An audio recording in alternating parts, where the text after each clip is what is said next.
So I thought I'd ruin my YouTube channel by talking about video games. What we're going to do today is we're going to talk about the cons of video games, and then at the end, we're going to talk about the pros. So stay tuned.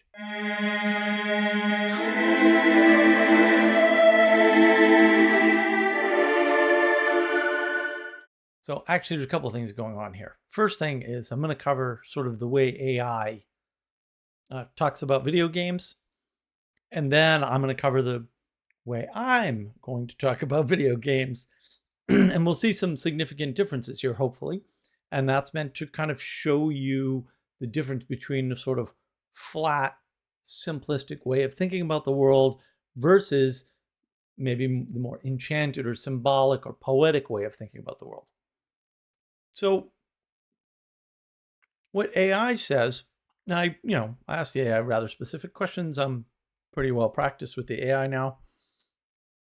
And I asked it for, the pluses and minuses to 3 different types of games, basically. Then I compressed that list down and took out the duplicates and some of the stuff that didn't apply. And it says cognitive problem solving and strategic thinking are pluses for video games. Hand-eye coordination improvement, right? I would argue it's bad hand-eye coordination, but whatever. Social connection opportunities. Nope, completely wrong. Stress relief and entertainment. Yes, true. Narrative and artistic appreciation. Completely wrong. Learning platform for various skills. Not even close. Clear objectives and progression. True. That's not a plus. Team coordination in multiplayer modes. No, absolutely not. And I'll explain why. Spatial awareness enhancement. No, quite the opposite. Big problem, actually. You actually see this in gamers too, that they don't move right in the world because they don't have good spatial awareness. Competitive skill development. No. And also, who wants competitive skill development? Sounds like a minus. So the minuses the AI came up with is compulsive playing. True. Very bad. Shiny screen. Very bright. Physical health concerns around sedentary behavior. True. Very bad. Right. Some games may expose players to inappropriate content. True. Right. And also clumsily communicated themes. Potential for escapism at the expense of real life responsibilities. Yes, absolutely. There's a better way to think about that, but true. Social pressures to maintain participation. Well, I mean, that exists everywhere, so no. I'm going to just say AI is wrong on that. Can be especially addictive due to continuous reward systems. True, that's a big problem. But I want to sort of point out what's actually going on. So, I mean, some people would call this the meta view. We know how I feel about the word meta, right? Like, don't use that word. There's no such thing as a meta view. That's a ridiculous way to think about it. So if we take the perspective of video games at scale, we'll say one scale up, what's video games in relation to society, not the individual. So you'll notice the AI is listing advantages and disadvantages from the player's perspective, from the individualistic perspective, which there's no such thing as an individual. That's a ridiculous idea, right?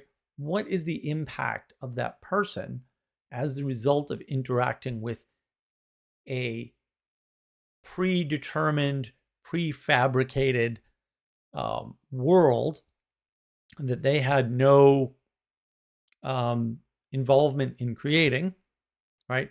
Versus the world around them that they had no involvement in creating. Ah, right. So who's the creator of the world and what are they involving you in? What constraints did they put in place? And the problem is video games are worlds that you have somewhat godlike powers over because you get to turn them on and off. And engage with them as a participant at the same time. So it gives you this very weird impression that you have some level of control over the world, but you're also a participant within the world. So you'll hear a lot of this kind of talk in philosophical circles, right? Some people talk about, um, participant observer or something, which makes no sense. Like, you got to pick one. Sorry. You have limited bandwidth and cognition and also limited perspective. And you can't have two perspectives at once, right? The observer perspective is always different from the person who's in it perspective, the participant perspective. So that's just nonsense talk right from the get-go. So it's kind of important to know that, actually, because you'll hear that. You also hear people talk about, where is the world? Like, where is reality? Are we participating in reality? Is it imposed upon us? And video games very much blur that line. And so sort of the approach I want to take, as opposed to AI, is to say, what are the signals that you're getting? And what are the patterns that are there? And how are you responding to them? And how well do they relate to the world where the video game designers live, as opposed to the video game players? Right? Because that is the difference. At the end of the day, the world of the designers and the world, or the creators, and the world of the players is different. There's no way around that. Like, you can't say the creator is going to approach the creation of this game the same way I approach being inside the game. That makes no sense. Now, a video game person might think so because it looks like they have godlike powers over the world, but they don't. They have limited control over the world, right? They have control as to whether or not that particular instantiation exists with them in it. That's it. But they can't know who else is firing up the game and what they're doing with it. So again, it's a change in perspective from the perspective of a single individual or person, right? Unique person is the better way to say individual, right? And the perspective of many people, as the video game isn't yours and yours alone. And that would change the calculation significantly, by the way. In the video game, you are this thing called a hero. And you can win against all the bad guys, at least in theory, right? And that just requires some very limited, by the way, set of skills. And once you acquire those skills, if you can, and maybe you can't, because that's happened to me many times, you can win. And the thing is, you're not a hero because you weren't born a hero. Heroes are born, right, or selected by the gods, or God, right? They're not everybody. Everybody cannot become one. That was never true in literature. I don't know where this idea comes from, other than Joseph Campbell, who's just wrong about everything. That's ridiculous. That isn't how the world's laid out at all. And you can't always triumph against the bad guys, right? And it isn't all triumph. That's the other problem. Sometimes you have to let the bad guys do their thing and just work around it. That's how the real world is. In the video game world, there is a single identity, okay? And that identity is defined by you. You don't have to be beholden to a nickname or other people's opinions, or, maybe their good advice as to what you're best at and maybe not best at, right? Maybe you shouldn't do, even though you wanna. Right, that's sort of like taming the desires or temperance or something. Grab a virtue card today. And your identity is self-defined. You get to decide all of that with no constraint. And it's a fantasy engagement, right? All video games are fantasy engagements. They're not real engagements. They're engagements inside a world created by somebody else for you, right? But not for you alone. And so that might be a hint. You're fully free to engage with as much of the game as you want, right? How you wish.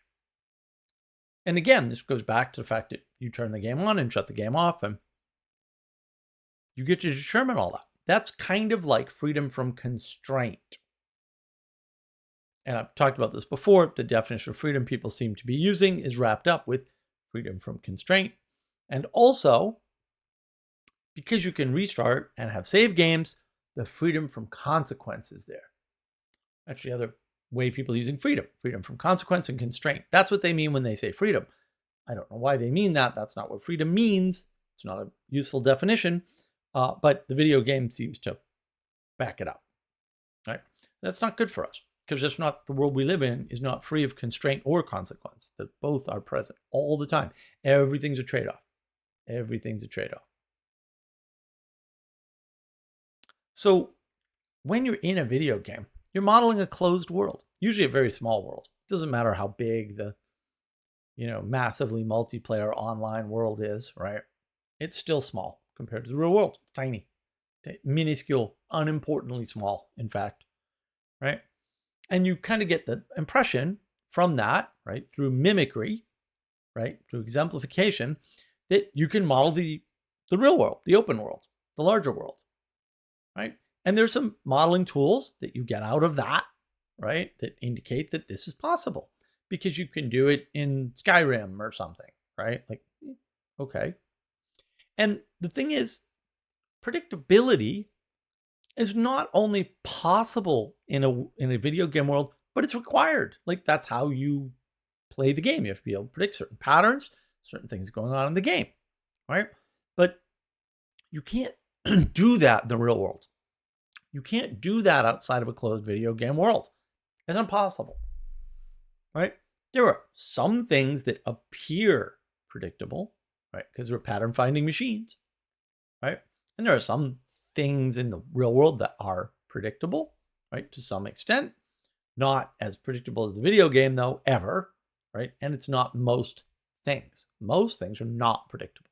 And there's reasons for that. It's not that they're not predictable in theory necessarily, right? But they're not predictable by you in real time because you can't pay attention to enough stuff to make enough stuff predictable for you. That's basically what it boils down to. So even if the world were a fully rational, large machine, it wouldn't help you one bit because you can't pay attention to enough of what the machine's doing at once and know enough of those patterns to make reasonable predictions at scale. It's never going to happen, right? And so the world remains unpredictable. Also, randomness is part of our world, and it's a limited part of a video game world if it's there at all. Okay? And the thing is, your success in most of these video games is up to you.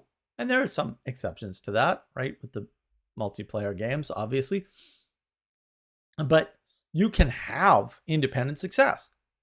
So that just teaches you to be more of a, quote, individual, more off on your own, more by yourself, more alone.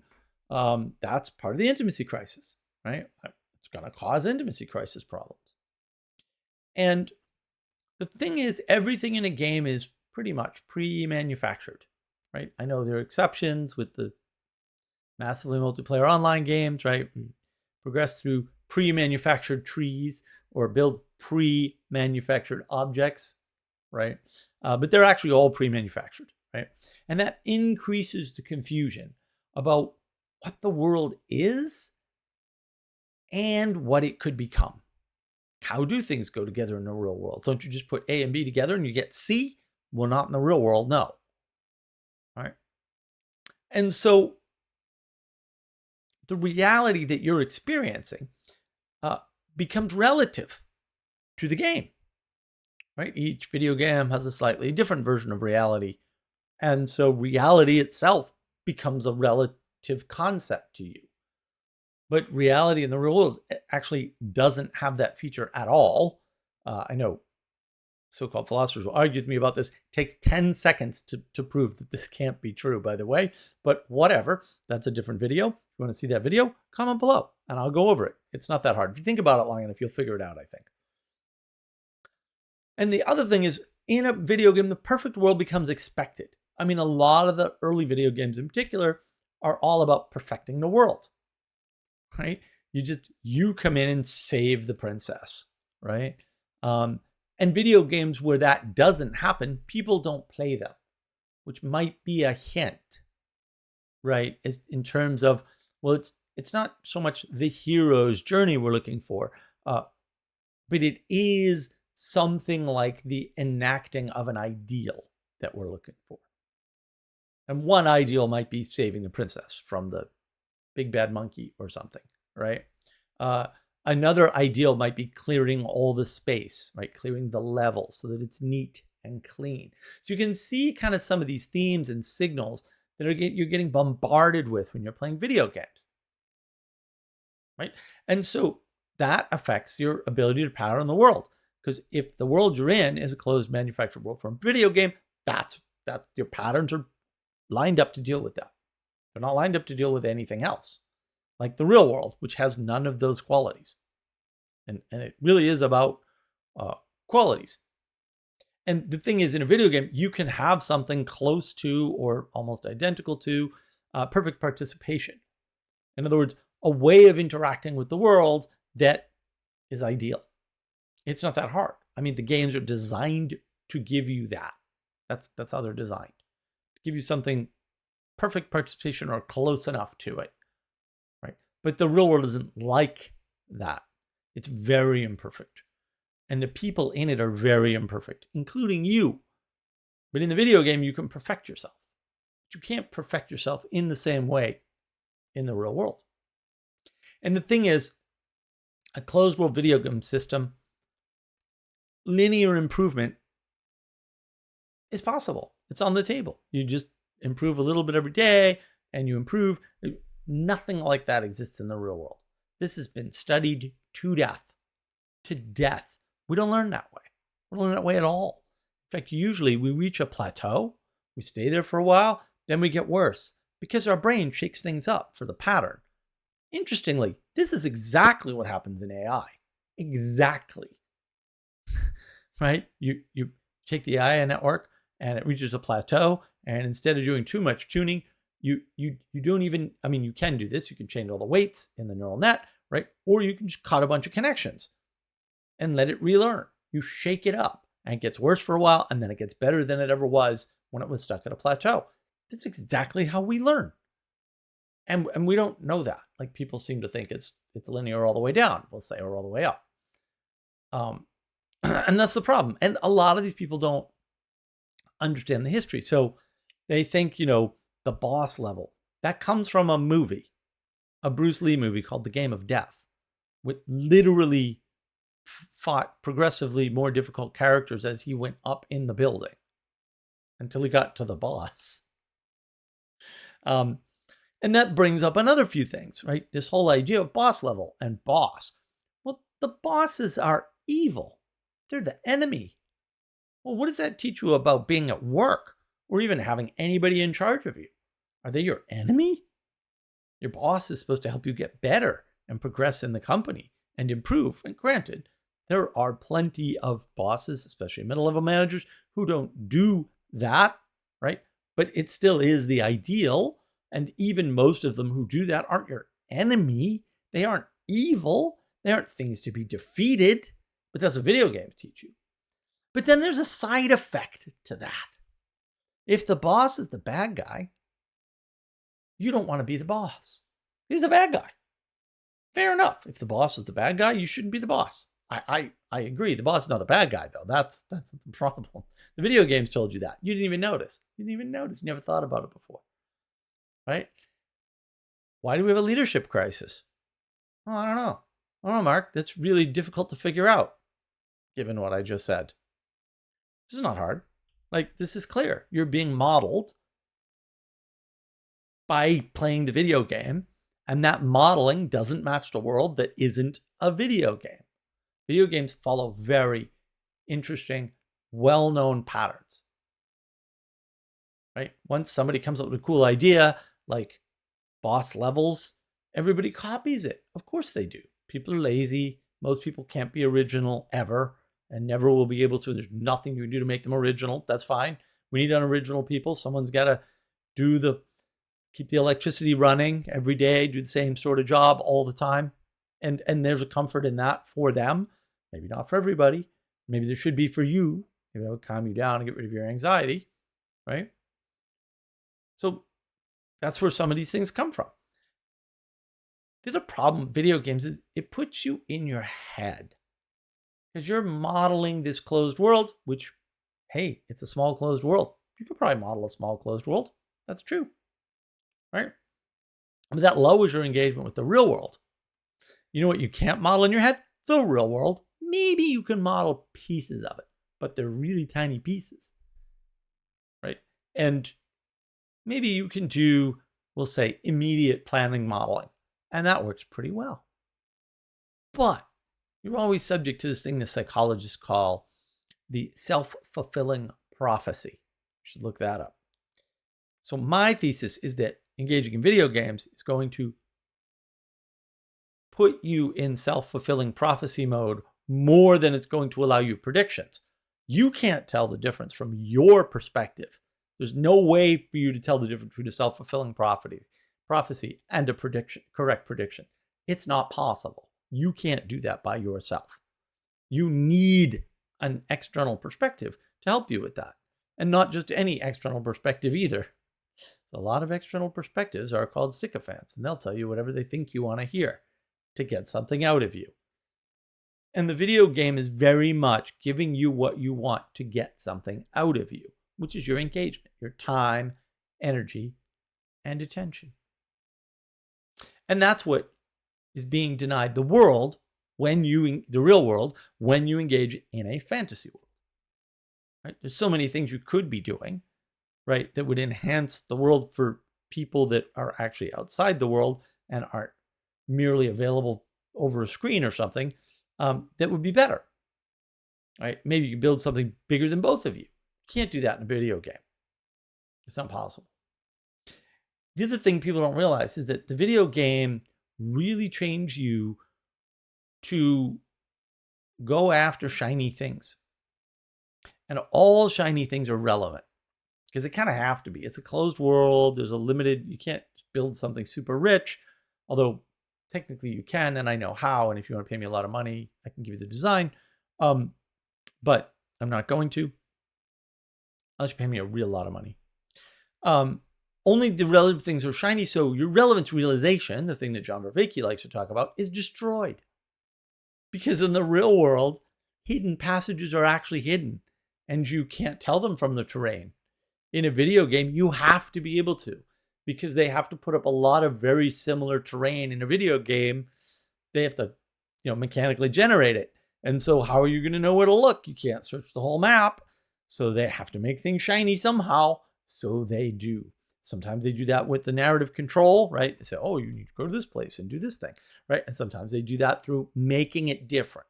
In the early video games, you'd see a slightly greener shade of green or duller shade of green, and then you knew you could walk through that hedge, right? Like that was a common thing. Or the rocks would be slightly out of alignment, or there'd be a different pattern to the rocks. It wouldn't quite line up with the other rocks. Well, you knew that was a doorway or a passageway out, right? Like, it's not that hard. But that's not the real world. The real world doesn't work that way. You have to find relevance, and it's a lot more work to find relevance in the real world than it is in a video game. So you're destroying your training for relevance realization by engaging in video games. This flat out has to be true. The other issue is progression as a concept. The idea of progression, especially linear progression, getting better all the time, it's a bad concept. First of all, the world is cyclical and non-linear. And it's continuous. It's not discrete. Video games are very discrete. And in continuous video games, like the massively online multiplayer games, they give you quests. Quests are discrete. Right? They have to discretize the system so that you have something to do, so that you can make a linear progression over and over again. Right? That's what grinding is. It's a linear progression. But the world isn't linear, right? The world doesn't follow that kind of distribution at all. And so you're just training yourself to live in a world that isn't real. The other thing is you get an unrealistic idea in video games of conflict and conflict resolution. Completely bonkers, right? There's no proper level of escalation where people will back down because getting in a fight's going to hurt us both. Doesn't matter if you win, you're going to lose a few HP points and energy points as well, right? That's how the real world works. That's how escalation works. And there's no negotiation. Right? There's no negotiation. And the real world is full of escalation and negotiation. And whatever negotiation is there is manufactured, right? That's no good. The real world doesn't have manufactured negotiation. It's not there. And so you're not learning the skills that you need to be in the real world, but you are learning skills that can't be applied in the real world. And it's hard to tell sometimes. And like, if this is what you do too often, you're just going to misapply it by accident. It's going to happen to you. For sure, it's going to happen to you. It's not good, by the way. It's just not good. So video games are also primarily opposition based. There's always another side. It's very binary, right? There's the good guys and the bad guys. There's my team and all the other teams. It's very binary.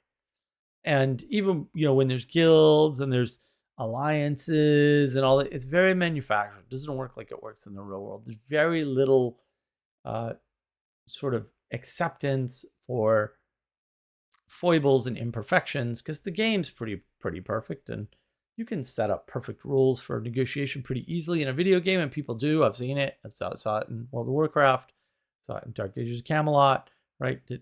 People do the people thing. But people who tend to be more legalistic and more logical, or at least as logical as video games get, I'm gonna cover that. The systems they set up aren't like real world systems, right? Because they don't account for real people. They account for video game people, and the fact that video game people are constrained in a certain way and free in other ways. And that's a big difference. And because it's binary, that's how you start seeing the world. Binary. And the thing is, there's a goal and there's obstacles. It's very oppositional, very binary. That's why people talk about opponent processing. I was like, yeah, that's bad. Don't do that. Do cooperative processing.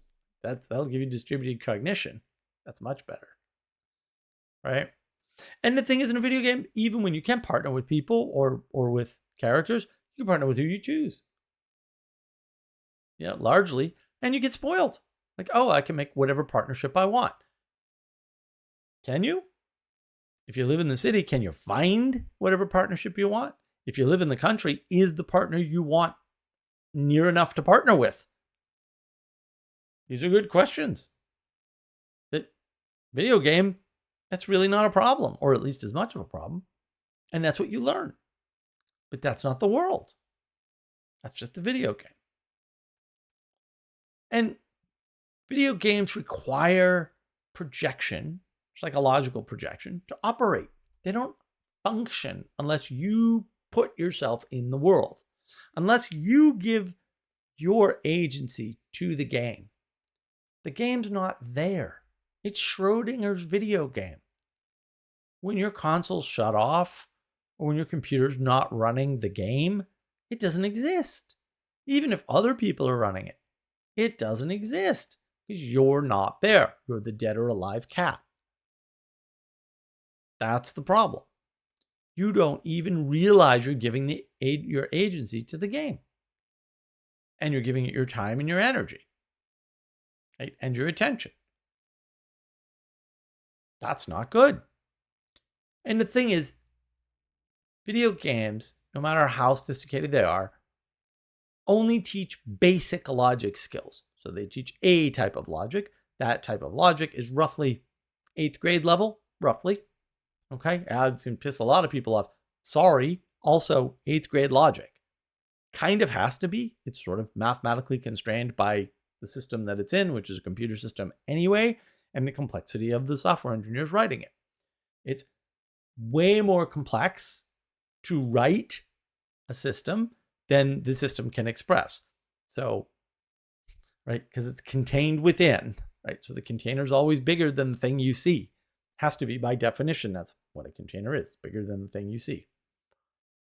That logic level is very low. This is why the debate bros come around and they clock gamers on the internet. They clock them in a debate, completely take them out. And not all of them. I mean, some of them are only minor upgrades, but people with lots of life experience destroy internet debaters, especially guys like Destiny who play a lot of video games, because their logic skills are just not there, non-existent, right? And logic is a lot more than Boolean logic or whatever, right? It's also the skill of more on the chess lines. How far ahead in the logical chain can you look? Right? Because it's very easy to trap somebody in a logical inconsistency if they can't look far enough ahead to see it coming. It's not that hard. I do it all the time. It's quite fun, I assure you. I do love to win though, so maybe not the best. And the thing is, you're in a limited world with limitations. And again, the complexity it takes to build a limited world is greater than that world. And so you're constrained by the least intelligent developer on the gaming project and whatever his conception is. Right? And there's limitations within the world, but they're not the limitations that are in the real world. They're different limitations. And the sight you have from within the video game is managed by someone else. The details that are there or missing were not your choice. And you can't just do a detailed investigation of any old thing you want at any time, because that's not possible in a video game. Because it's a curated experience. Managed, curated, created by not you. Do you understand their motivations? Did they understand their motivations? Did they all have the same motivations, everybody working on the team? Or did they all throw in their little pet whatevers into the game? Because that's what people do in groups. They negotiate. And they throw in their pet whatevers. And everybody makes a little bit of sacrifice so they can get what they want. It's a messy world, those video games. They're messier than you think. But you don't notice. You think they're perfect the way they are because you've already accepted the video game. It's a very sneaky signal. See all these signals that are coming through? All these patterns that you're getting sort of indoctrinated into without realizing it. And then you try to take those patterns to the real world and they don't work. Another one is equality doctrine. All players are equal initially. They all start out in the same place, right? And ironically, that's not helpful because you can't see the world if you're all in the same place. So you end up measuring your progress against others, right? Rather than against your own progress. In some of the early video games that wasn't true for, right? You'd always try to beat your own high score sort of a thing. But it's still not the same thing. Still the wrong type of linear progression, right? Discrete linear progression, not good, right? And that's a real problem. And people aren't, I don't think people even think about it. And fair enough, these things are hard to think about. That's why I'm here.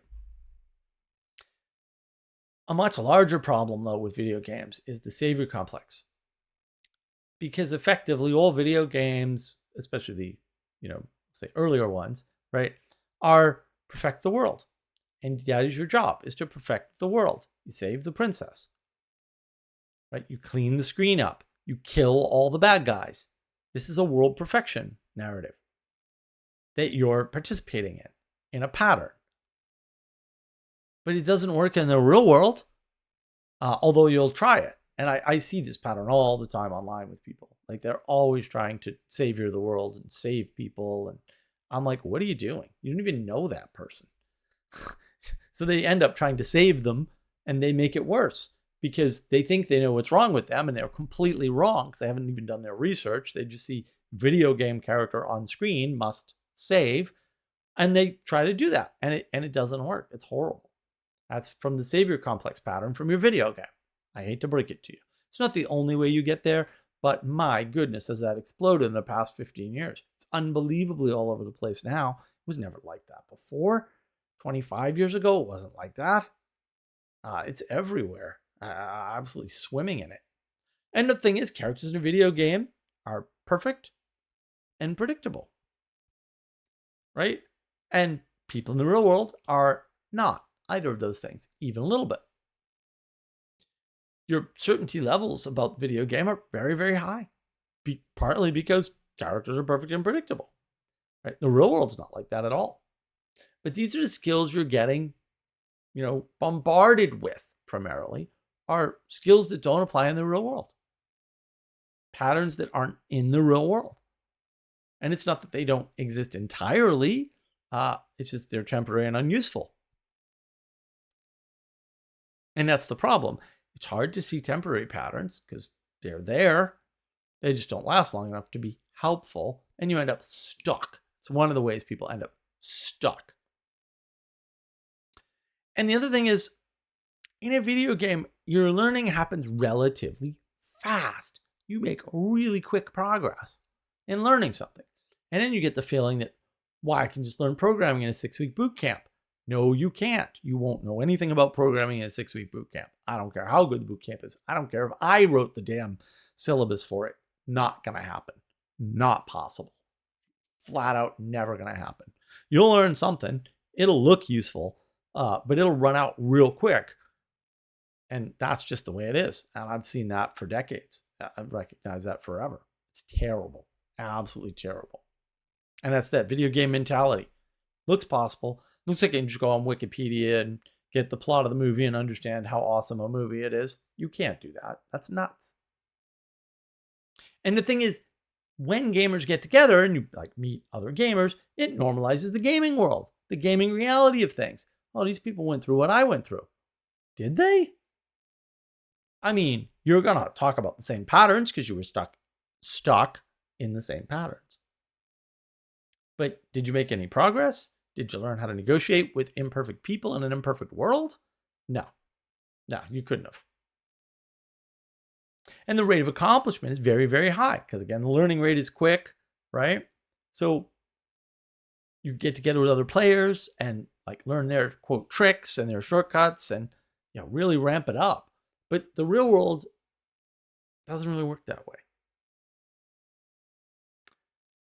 And the amount of effort to start a video game, a new video game, we'll say, is relatively low.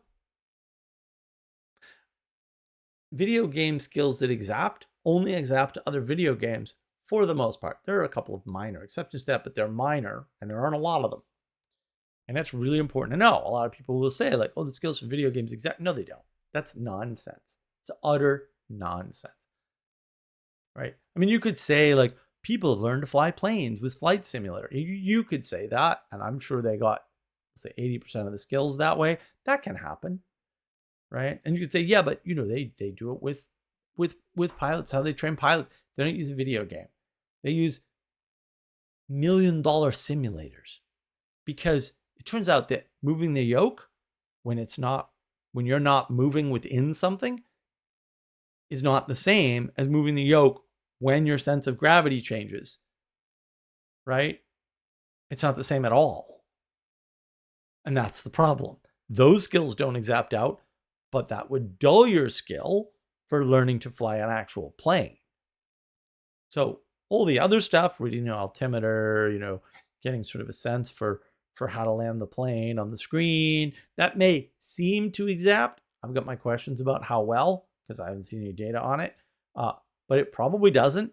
And you're missing the most important part, which is the feel of the plane as you're flying. So no, it doesn't exact. That's a lie. Don't believe that. Sorry. I know you want to believe it because you want to redeem video games and save the world.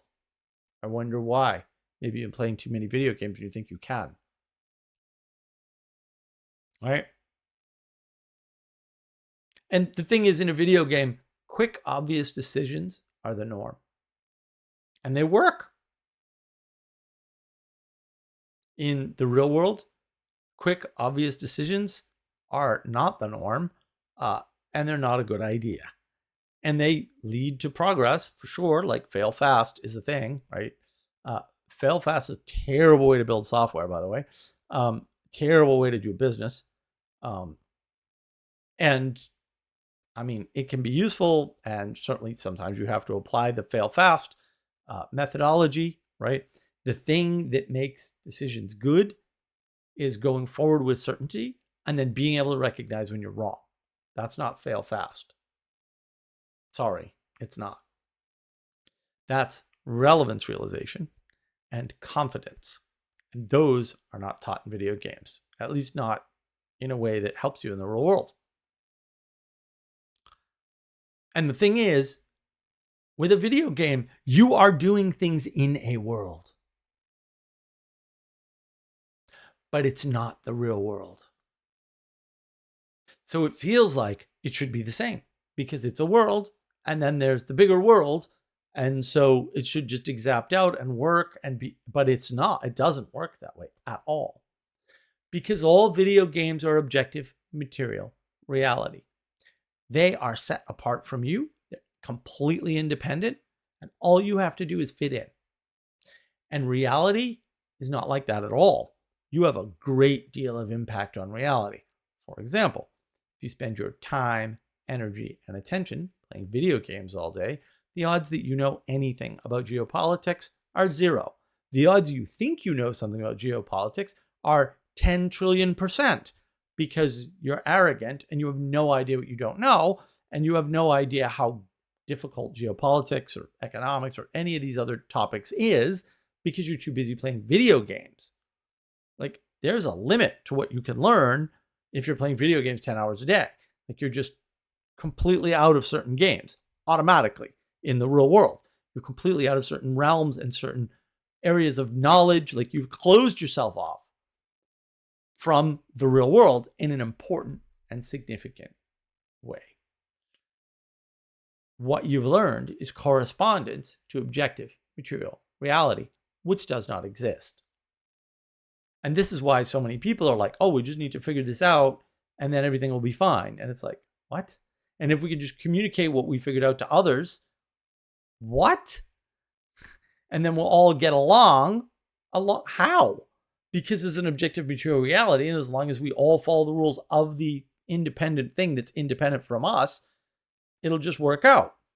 But we're part of this world. Like, we were born into a creation, and what we do affects everything around us. The people, right?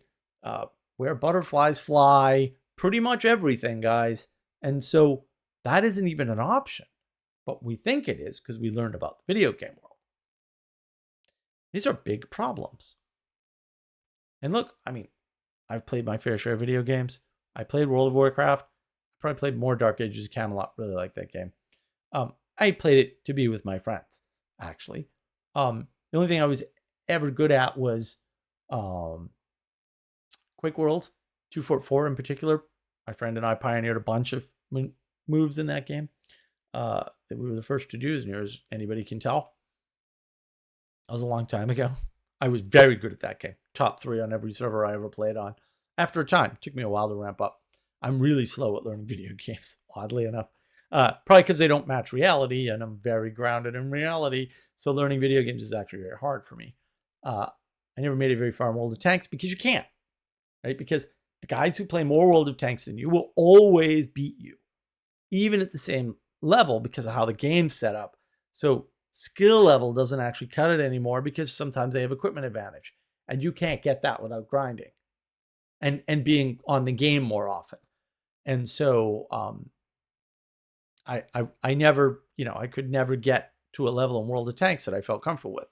I was plenty happy playing it and whatever, but these are bad things. It's probably why I'm bad at video games, which I'm quite grateful for, actually. It keeps me from playing too many of them. Now, as promised, let's move on to some of the good things for video games, because now you're all sick and tired of, if you're even still watching or listening, sick and tired of hearing me bash video games and probably quite upset about what I've said. But look, if you use video games for entertainment to wind down every once in a while, that's great. There's nothing wrong with that. The AI was kind of right about that. Yeah, it's pure entertainment. Everybody needs entertainment. Entertainment's where you can turn your brain down a few notches, reduce your anxiety, get to wind down a bit, and integrate. That's good. It's good for your brain. And the thing is, video games are linear systems. They take less energy, right? And that's why you want logic, reason, and rationality to rule the world, because you're lazy. You don't have to think as hard, right? If you actually have to work out what someone's feeling and how you need to react, that's not subject to the laws of logic, reason, and rationality. That's a lot harder, right? But the linear systems require that. There's no emotional component in a video game. So you have to think about it. So it gives you this nice low energy way to engage, right? And easy wins are needed sometimes, right? Being good at something is good. It can boost your confidence, at least in the short term. And that is important. You need that every once in a while. Now, I would argue in all these cases, for all these things, there are alternatives to video games. And so video games aren't needed. And of course, it couldn't be possible that they would be needed because they're relatively recent. And for almost all of human history, we didn't have them. Everything was fine. Now, they had other games. I would argue the board games are better, right? Especially board games played with other people. Although we had solitaire, that's fine too. It's a bit more physical, for sure, right? But I think all those things are better, actually. And so, yeah, the psyop here is don't do video games. Like, we could do without them in society and everything would probably improve instantly along a number of areas. I want you to look at the video and sort of understand, right, the difference between how the AI evaluated it and I evaluated it, and how I linked it to your mimicry of the world, the patterns that you're stuck in, and how those patterns are important because you have limitations as a human being. And you can't just adopt a billion patterns. If you're busy adopting patterns that don't match the real world, you're filling up your brain with junk food. And your brain will get brain fat and brain diabetes, and you'll die. That's what's going to happen. That, may seem like a strange analogy. No, it's an exact analog. That's what happens to be. I've seen it. And it happens with drugs too, right? See the pothead? Yeah. How are video games that much different? They're not. At the end of the day, addiction's addiction, baby. And it's easy to get addicted to an easy way of engaging in the world and feeling as though you're making progress, even though nothing's happening. And in an instant, solar flares could come by and take all this progress away from you forever. Forever. And you'll have nothing to show anybody else for it. I mean, you'll have your stories and you can regale people with your stories, right? But there's nothing that's lasting beyond and outside of you there. You haven't built anything bigger than yourself in a video game, and you never will, and you can't. So what are you doing? Get outside. Engage with imperfect people. Find out how imperfect you are. That'd be a good first start, right? Did you clean your room? How clean is it? All good questions. These are all the questions, the important questions, which I think is part of the reason for the burgeoning interest in philosophy lately, that video games can't help you with, but make worse for sure, right? Because they can't answer those questions, but they bring them up quite a bit. That nihilism, that's the video games talking, and it'll eat you. So, sorry for the flip at the end. Had to do it though, man. But I do appreciate, your time and attention.